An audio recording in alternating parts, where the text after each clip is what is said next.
Hello, welcome to the Art of the Oracle. If you're new, my name is Virginia. Welcome. I do a daily card reading, and I also do some in-depth readings sprinkled in there. I used to do more than I do now, but I do still have fun enjoying some of the did you see that? As soon as I logged in, like this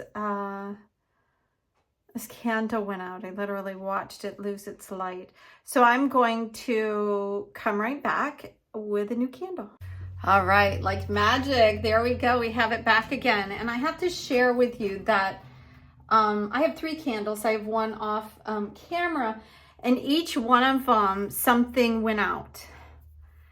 And so this one I just replaced, this one I've now replaced, and that one I had something on it that I can no longer use. And so when things come in threes, it's like an amplification and pay attention. It's like something just ended on a new light source or a new illumination. And that's the message for us today, is that there is something new that's being illuminated, and clues are constantly being given to us right now to know what we need to let go of, what we need to hold on to. And the other thing that I heard as I was tapping in was that you can ask for the things that you want. That's what I heard, lean into the things that you want. That's what we heard for this week. But let go of the outcome. That's what I heard today. Let go of the outcome. Let go of, there's a card here that I'm going to bring in because it was sitting by itself over there. And I'm going to put it over here and we'll see what that means later. So ask for the thing that you want, lean into the thing that you want, and then let go of the outcome. When you hold on to it or you need to control it, you're staying attached to something and trying to create something instead of the grace that's behind your asking. Okay, so I'm going to dive into the cards today to find out what message we have on this Wednesday. This What's Up Wednesday. If it's not Wednesday for you, it's okay. It was when you were meant to hear it. So these are timeless messages. It's just when I'm doing it. This is Kim Krans' Wild Unknown Archetypes. Really fun deck. It's been very helpful this week. I haven't had these out in a while, and they do feel a bit sticky. You can probably see that. They're not completely opening up. So there's lots of mysteries held within these. Let's see what we can get out and what's meant for us today. I'm hearing that I need to open up. Like I need to open up to something that is like in between. Yeah. Okay. The One. I don't know if I've ever had this card out. And I'm hearing that this is also meant to be in here. Gnosis. So the interesting thing is I've never had any of these cards because we also have the Pilgrim, and we have had like 3 cards. I feel like it's, I'm not sure. I'm feeling like it may be this as well. So I'm going to put these 2 to the side, and we're going to dive into the One in Gnosis. And if you're familiar with Kim Krans' work, it's awesome. She has it broke down in 3 different sections. There are different archetypal energies that are running through our world, our time right now. And it could be related to an aspect of you, a tool that you need, a place, some sort of relationship to an archetype that's running through everything. So let's begin with the One. So again, this is 3 10s or 30, which also breaks down to a 3. And I have a triangle of candles here, and those are the candles that I each had an element that needed changing out, like completely changing. So in the One, it says that it's all about non-duality. Our ability to experience this archetype firsthand is limited. It comes in brief and potent moments that we are left to savor for a lifetime. So that's the thing that I am feeling right now. It's like I have this information. I have all this information that's here, that's being held and wanting to come in. This is an extremely important time. And be aware of what is coming into. Be aware of the clues and the information. And if nothing else, You don't have to take everything, you know, with a grain of salt, but literally pay attention to how many times something's coming in, or what numbers, or what themes, or if there has been something that you've been waiting for and this feels like a key to unlock it. That's what I want you to pay attention to. It comes, the one is both the energy that unites all living beings and our capacity to sense this union. This archetype eludes us most of our lives, appearing as a concept in a distant galaxy. Yet, when we are in the midst of its power, a solemn reverence falls across the land, and we glimpse ourselves in the vastness of all consciousness, and are neither small nor large within that field. We are neither important nor unimportant. All duality fades away, and we are left with what is. The previous knowing that life is a gift, and we are both the giver and the receiver of this fortune. So that's pretty powerful in itself. That is what I feel like we all inherently know. We know all that to be true, but do we embody that awareness? Are we truly able to experience what it means to not have any duality? Because we live in a dual environment, masculine, feminine, good, bad, black, white, up, down, all these things. And to know that we are literally the part of all of those things is interesting. And then we have the initiation. So we did get into the beginning of the initiation yesterday with Eros telling us that there is an understanding of different energies that are going through our moment right now. And now we're skipping and going to Gnosis, which is the innermost knowing, the mystic truths.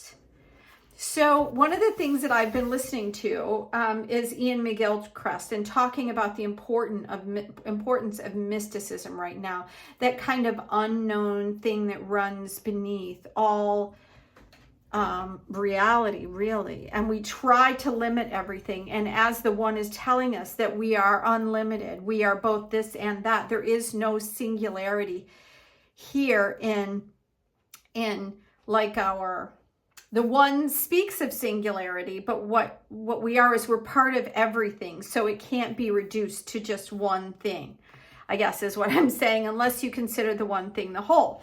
So true knowledge is not found in facts and figures and scholarly books on library shelves. Rather, Gnosis points to the deep and timeless archetypal wisdom that rises from the felt experience, that innermost thing. It's a lot of what people are trying to get away from, feeling. Nobody wants to feel the pain of what's going on.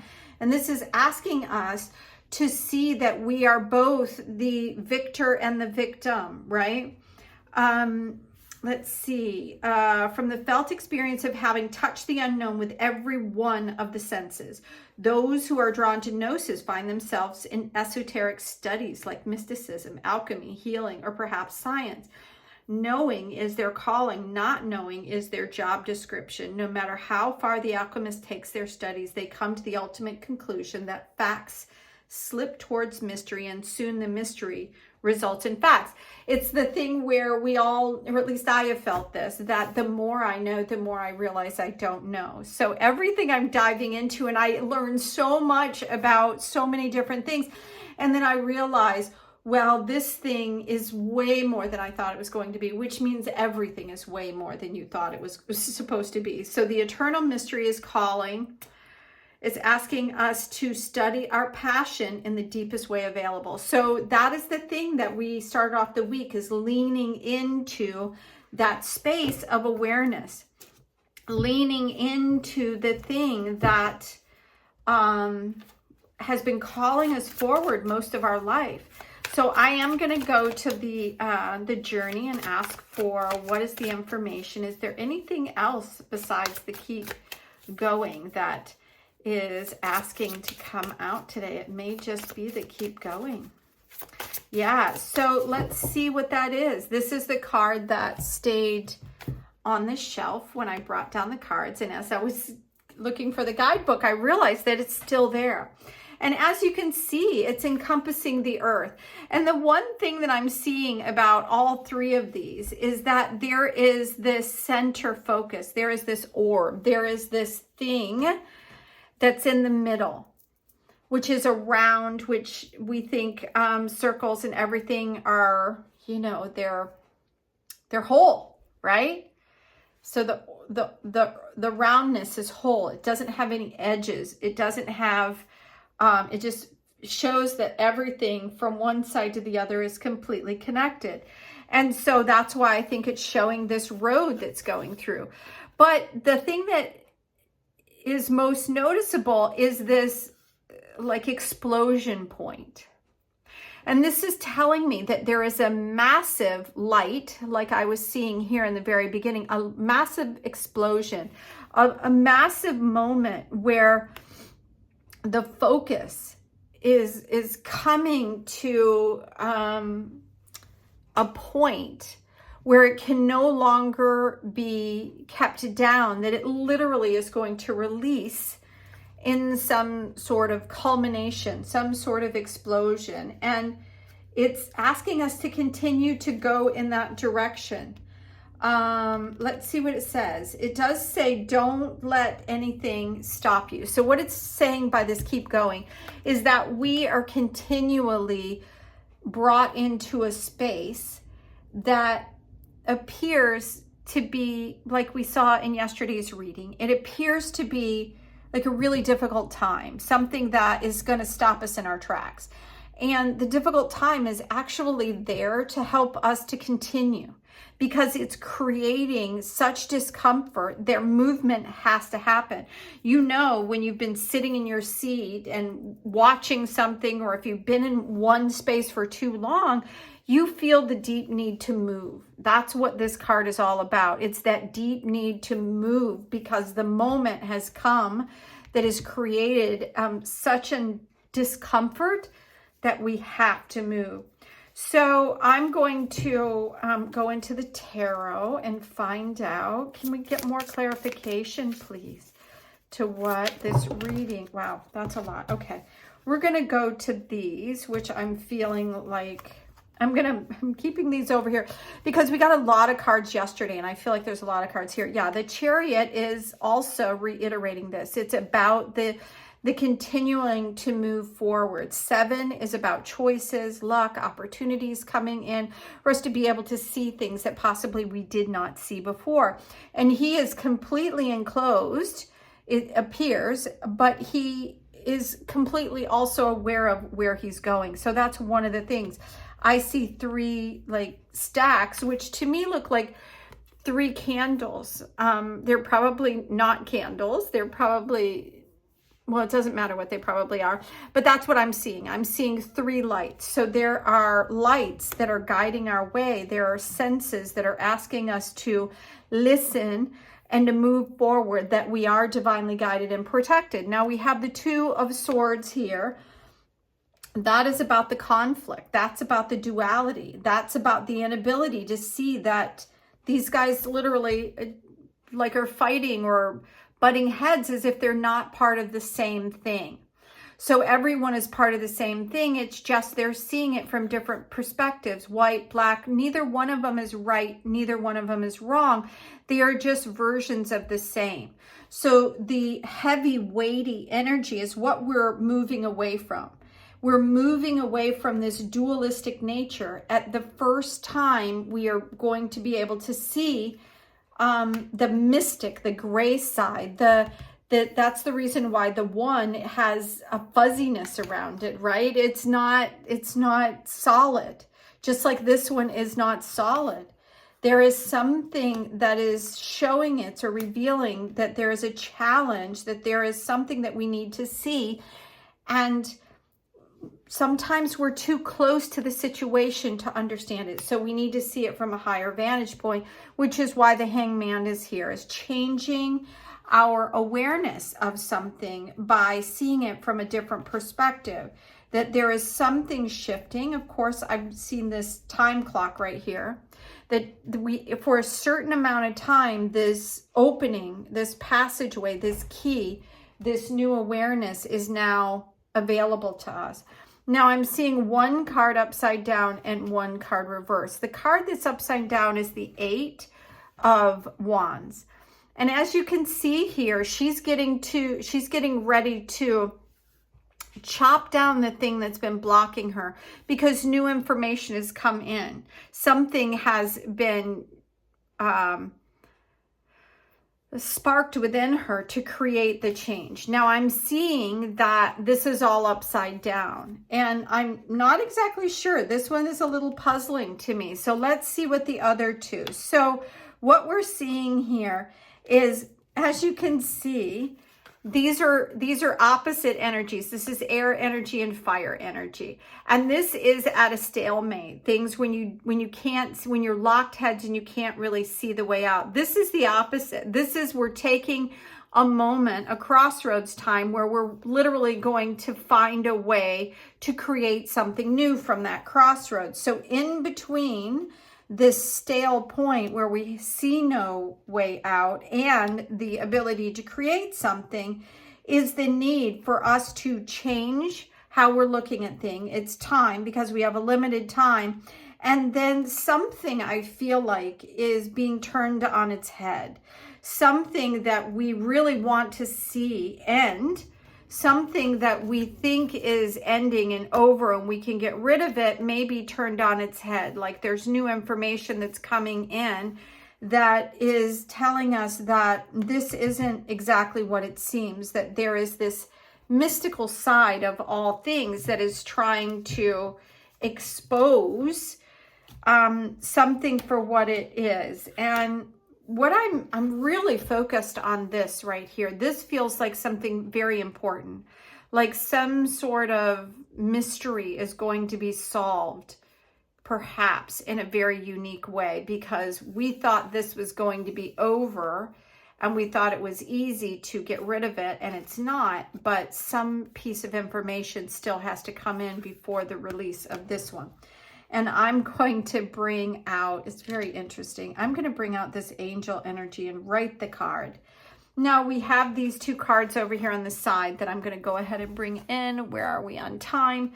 It's the Pilgrim and the Seed, card 20. And I feel like we are the pilgrims, that we are on a pilgrimage. And I feel like it's a sacred pilgrimage at this moment. This is an aspect of us. This is part of the seeking and the journey. This is part of us trying to find the truth and the value of this moment and this time to move forward to when we're off on a journey, we're going to find something other than where we are right now. And this is about that. It also can be a time where you're learning to do something new. So it's really about the outward journey and where we're headed. And then we have this seed, which feels like it's, let's see if it's a tool. It feels like it is a tool. So his seed gives us, and it's interesting that it's right here next to this where he's digging the hole and he's getting ready to plant all these things. This is the beginning. And I feel like this had to come out here at this stage because we're back to this, like the pearl, the thing that is awakening, the center of the tree, the moment of the eruption that creates the big change. This is something that is wanting to be birthed right now. This is something that is saying that there is, like we saw yesterday in the reading, that there was a necessary thing that happens that creates a difficulty, that keeps us going. And the seed has to open up and become. It has to, we have to find a way within us, like where are we going? What are the seeds that we have planted? What is it? What is the new beginning asking of this? What's this information coming in? How can we see the conflicts that we have been generating in our life and what we've been seeing around in a different way? That these are just part of the same thing. It's part of the whole. That there's this beautiful unfolding that happens, and it's like a movie, and it's moving quickly. It's all coming in for us right now. So be aware, stay on your toes. What's coming in to explode in your world? What is it that is being birthed right now? What is being planted in you that is ready to come forward? So thank you for being here. I hope you enjoyed today's message. Until tomorrow, have a magical day. Bye now.